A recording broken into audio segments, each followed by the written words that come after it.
On a stretch of the River Thames in southwest London, something has happened this week that nobody who walked along those banks in the 1950s would have believed possible. A section of the same river that scientists at the Natural History Museum formally declared biologically dead in 1957. The same water that stank so badly on warm summer days in the 1960s that standing near it was enough to turn your stomach, has just been officially opened as London's first designated free public bathing site. And the timing could not be more dramatic. With temperatures across the capital set to climb as high as 33 degrees Celsius over the bank holiday weekend, the opening of the Thames at Ham as a monitored, designated swimming location is not just an environmental story. It is a moment that captures something profound about what London has managed to do with one of the most abused rivers in the history of any great city on earth. The site is located at Ham and Kingston in the London borough of Richmond upon Thames in the southwest of the city. The swimming area sits opposite the length of Trowlock Island in Teddington, and it can be reached on foot via access points near the Burnell Open Space in Ham or opposite the Kingston Hawker Centre, with Hampton Wick Station a 24-minute walk away. Crucially, for the community that pushed so hard to make this happen, the site is completely free to use. That distinction matters more than it might initially sound. In a city where open water swimming has become increasingly popular and increasingly expensive, where the cost of swimming at Hampstead Heath ponds was raised by as much as 30% just last week, the arrival of a free, monitored, officially designated river swimming site in the capital represents something genuinely democratic. It is public access to a public river, with the quality of that water now guaranteed to be checked and published regularly throughout the season. The bathing water season runs from the 15th of May through to the 30th of September, and during that period, the Environment Agency will conduct regular monitoring of the water at the Ham and Kingston site, testing for bacteria levels and other indicators of water quality. Those results will be made publicly available, giving swimmers the information they need to make informed decisions about when and whether to enter the water. The designation of a site as official bathing water is not simply symbolic. It carries legal weight.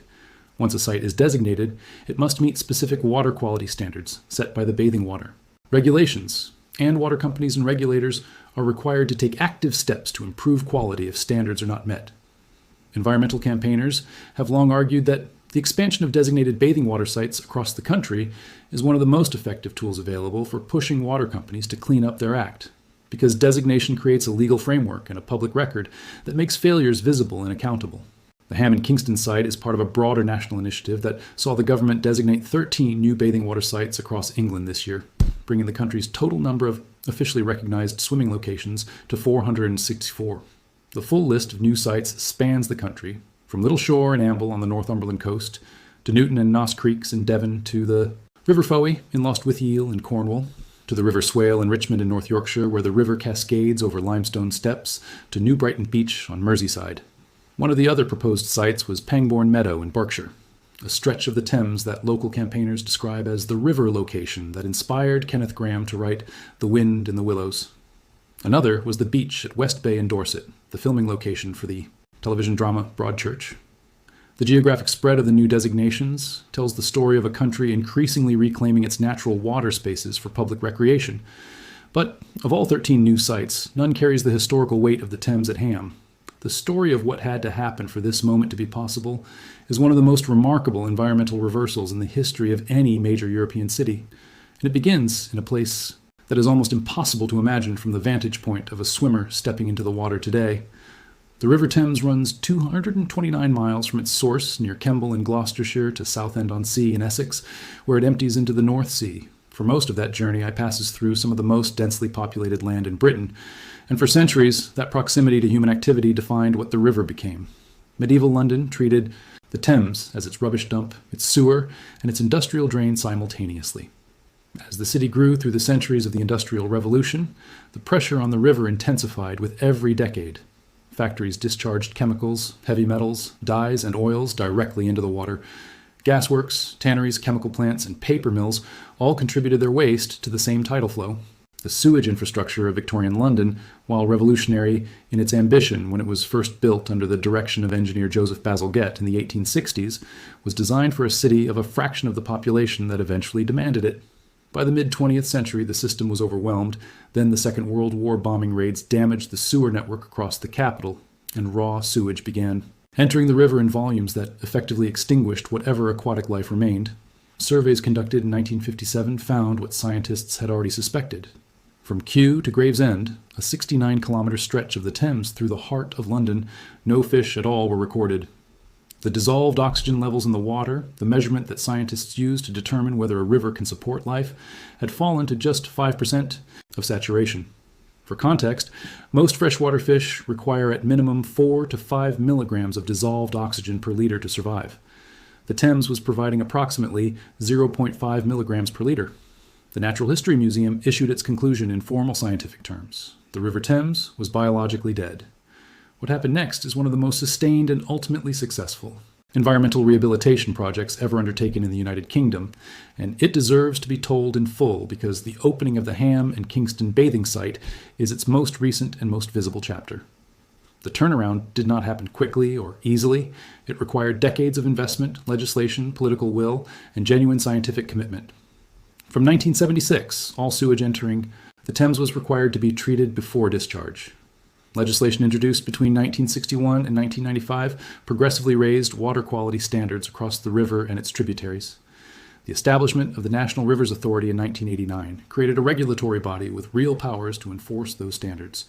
Biotic monitoring, a system that measures the health of a river by counting the macroinvertebrates living in it, gave scientists and regulators a reliable ongoing tool for tracking progress.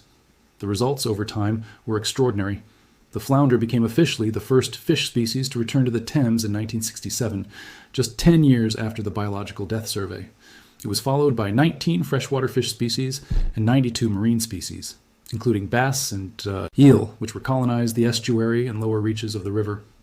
The return of salmon during the 1980s was a moment that conservationists described as thrilling, a visible symbolic marker that the river had crossed a threshold. Today, approximately 125 species of fish are regularly recorded in the Thames system. Harbor porpoises have been spotted in the water near central London. Seahorses have been sighted in the estuary. Species that were entirely absent from the river for decades have returned and established breeding populations. The river that was once described as a running sewer bisecting the capital is now considered by some environmental metrics to be one of the cleanest urban rivers in the world. Yet the story is not one of unqualified triumph, and it would be dishonest to present the opening of the Ham and Kingston site without acknowledging the ongoing challenges. The Thames still faces serious pollution pressures. Storm overflow discharges from the sewage network, which are released into the river whenever rainfall is heavy enough to overwhelm the combined sewer system, continue to be a major and deeply controversial source of contamination. Heavy metals that accumulated in the clay sediments of the riverbed during decades of industrial pollution remain present and do not disappear simply because the sources of those metals have been removed.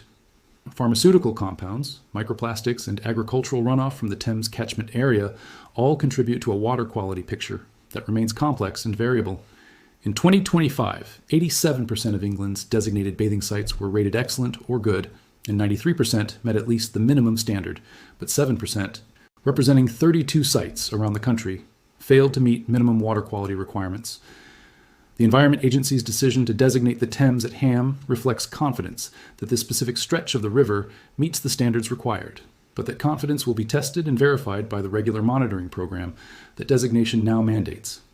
It is also worth looking at what this development means in the context of the broader wild swimming movement that has grown significantly across the United Kingdom over the past decade. Interest in open water swimming surged during the COVID-19 pandemic, when indoor pools and gyms closed and people discovered that rivers, lakes, and reservoirs offered something that no chlorinated indoor pool could replicate. The physical sensation of cold, fresh water, the immersion in a natural environment, the absence of artificial lighting and lane ropes and timed sessions spoke to something deep in the way people want to experience their bodies in relation to the natural world. Open water swimming communities sprang up across the country, from the lochs of Scotland to the chalk streams of Hampshire. Wild swimming guides became bestsellers. Social media accounts dedicated to river swimming accumulated hundreds of thousands of followers. The appetite was there long before the infrastructure and the regulation caught up with it. The growth of wild swimming has not been without controversy. Concerns about water quality have been at the forefront of that debate, with campaigners and swimmers increasingly vocal about the state of England's rivers and the frequency with which untreated sewage overflows are discharged into them by water companies. The campaign group Surfers Against Sewage has documented thousands of sewage overflow events at bathing and swimming locations around England in recent years, and the growing public anger about water quality has translated into political pressure on both water companies and regulators to take the issue more seriously. The expansion of designated bathing water sites is, in part, a response to that pressure. Designation does not make a river clean by itself, but it creates accountability. It requires water companies to demonstrate that discharges into designated bathing waters are being managed, and it gives communities a legal basis on which to challenge failures. For the wild swimming movement, the designation of more sites is therefore not just about access. It is about forcing the regulatory system to take river quality seriously across a wider geography of the country. The timing of this opening against the backdrop of a record-threatening bank holiday heatwave adds a layer of immediacy and urgency to the story that makes the announcement feel genuinely momentous, rather than simply administratively significant.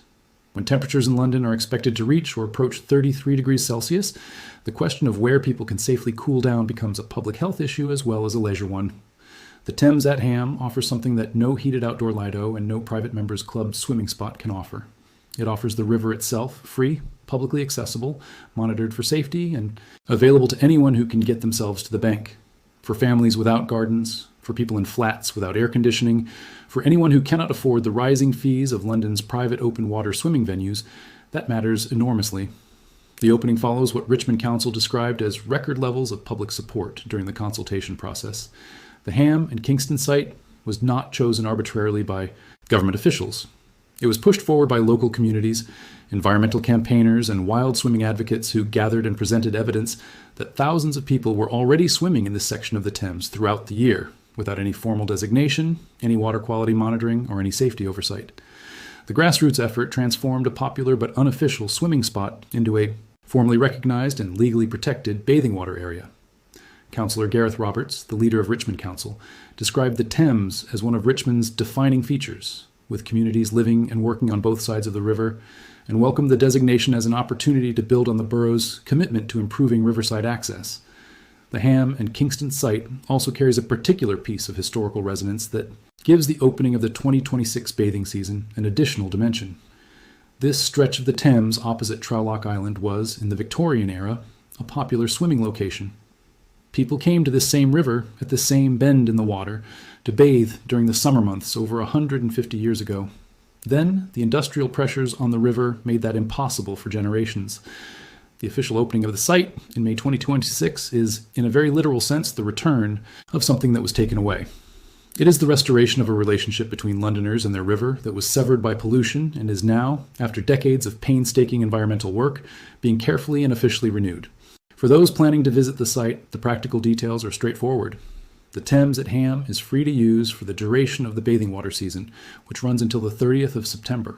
Access is available by car or on foot via the Burnell Open Space in Ham and the Kingston Hawker Centre on the opposite bank. The site is approximately a 24-minute walk from Hampton Wick Railway Station, which is served by South Western Railway trains from London Waterloo. There are no changing facilities currently on site, though Richmond Council's feasibility study has explored upgrading the Burnell open space infrastructure to better support increased use of the riverside. Swimmers should always check the environment. Agencies bathing water quality information before entering the water, as results are updated regularly throughout the season and can vary following heavy rainfall events, which can temporarily elevate bacteria counts due to storm overflow discharges. Dogs are a matter worth noting too, for those who take their pets along the Thames. Towpaths. As a newly designated bathing water site, restrictions on dog access in the immediate swimming area during peak bathing hours may apply. Visitors should check current local signage and Environment Agency guidance before arrival, particularly during the bank holiday weekend when visitor numbers are expected to be high, given the extreme heat forecast across the capital and the southeast. Dogs are a matter worth noting too, for those who take their pets along the Thames towpaths. As a newly designated bathing water site, restrictions on dog access in the immediate swimming area during peak bathing hours may apply. Visitors should check current local signage and Environment Agency guidance before arrival, particularly during the bank holiday weekend when visitor numbers are expected to be high, given the extreme heat forecast across the capital and the southeast. The broader significance of this moment for the future of swimming in the Thames deserves to be explored as well. The Ham and Kingston site is just one stretch of a river that runs over 200 miles and flows through some of the most beautiful and historically rich landscapes in Britain. The Tideway, which is the tidal section of the Thames running through central London, remains off limits if FOR designated swimming due to the combination of powerful currents, shipping traffic, and the legacy of decades of urban pollution. But the upstream Thames, above the tidal reach at Teddington Lock, is a very different river in character. It flows through meadows and past willow trees, through towns like Windsor and Marlow and Henley-on-Thames that have long maintained a relationship with the river as a recreational space for boating and punting. Wild swimmers have been using stretches of the non-tidal Thames for years, and the designation of Ham and Kingston opens the door to further designations of other upstream stretches as water quality monitoring expands and as the Environment Agency's role in the ongoing monitoring of the site is central to what makes official designation meaningful rather than merely symbolic. Throughout the bathing season, water samples will be taken at regular intervals and tested for the bacterial indicators of sewage contamination, primarily E. coli and intestinal enterococci, the two bacteria that the bathing water regulations use as markers of potential health risk. The results are published on the Environment Agency's SwimFo website, which provides real-time and recent water quality data for every designated bathing water site in England. Swimmers at the Ham and Kingston site will be able to check the current water quality classification before every visit, the same way that coastal bathers at seaside resorts check the beach flag system. This transparency is genuinely new for river swimming in London, and it represents a shift in the relationship between the regulatory system and the public when it comes to freshwater recreation. The mental and physical health benefits of outdoor swimming in natural water are well documented in the scientific literature, and they form part of the public health case that supporters of the site have made consistently throughout the campaign to secure designation. Cold water immersion has been shown to reduce cortisol levels, improve mood, and strengthen immune function when practiced regularly. The psychological benefits of being in and around natural water, what researchers call blue space, have been linked to reduced anxiety, lower levels of reported stress, and improved overall well-being. For a city of more than 9 million people living at one of the highest population densities in Europe, access to natural swimming spaces has a public health value that goes well beyond the simple pleasure of a refreshing dip on a hot afternoon. The Ham and Kingston site brings that value within reach of communities in southwest London in a way that was simply not previously available at no cost. Water Minister Emma Hardy, in welcoming the 13 new designations, described rivers and beaches as being at the heart of so many communities, places where people come together, where families make memories, and where swimmers of all ages feel the benefits of being outdoors safely. Those words carry particular weight at this specific moment in London's environmental history. The River Thames at Ham is not just a new swimming site. It is the physical manifestation of what becomes possible when a city decides to take its relationship with its natural waterways seriously. It is the product of scientific commitment, regulatory reform, community campaigning, decades of investment, and a growing cultural recognition that rivers belong to the people who live alongside them, not to the industries that once used them as convenient drains. The 33-degree heat sweeping across London this bank holiday weekend will send thousands of people looking for water. Some will make the journey to the coast, some will pay the rising fees at Hampstead Heath or the Serpentine Lido, and some, for the first time in the recorded history of the city, will walk down to the bank of the River Thames at Ham and Kingston and step into the water of the most famous river in Britain, in a stretch officially declared safe to swim in, monitored by the Environment Agency, free to anyone who shows up. Less than 70 years after scientists declared it biologically dead, the Thames is open for swimming. That is not just a news story, that is a genuine, hard-won, remarkable triumph.